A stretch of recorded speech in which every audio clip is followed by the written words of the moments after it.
We need thousands of homes like this that are affordable to working people. 28,000 families in Boston are paying over 50% of their income toward rent. That's not a winning formula for the long-term health of Boston, according to Joe Kreisberg.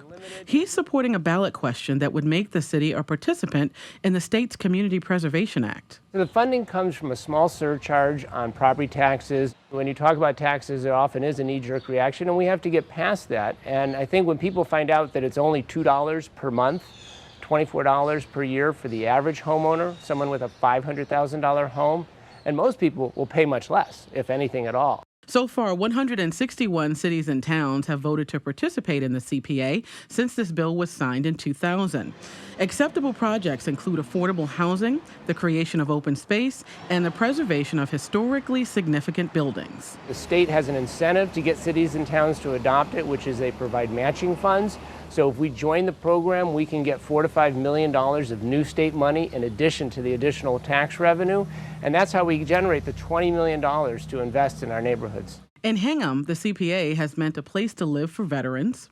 In Nantucket, affordable housing for teachers. And in Mendon, the preservation of farmland.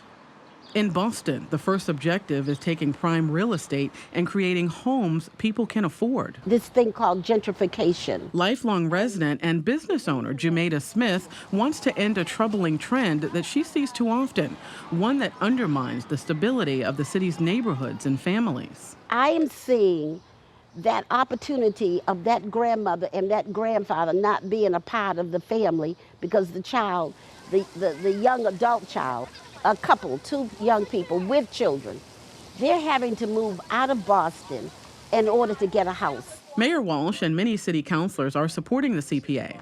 Kreisberg hopes that voters will be sold on the way these funds are earmarked. Taxpayers know that their money is going to go to just these three purposes and nothing else.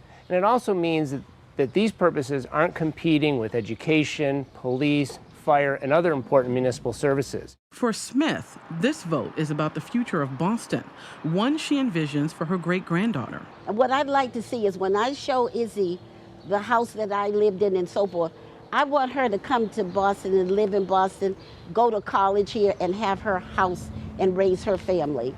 Boston voters rejected the Community Preservation Act back in 2001, but advocates are hoping that a big voter turnout in a presidential election year will work in their favor. Tina Martin, WGBH News.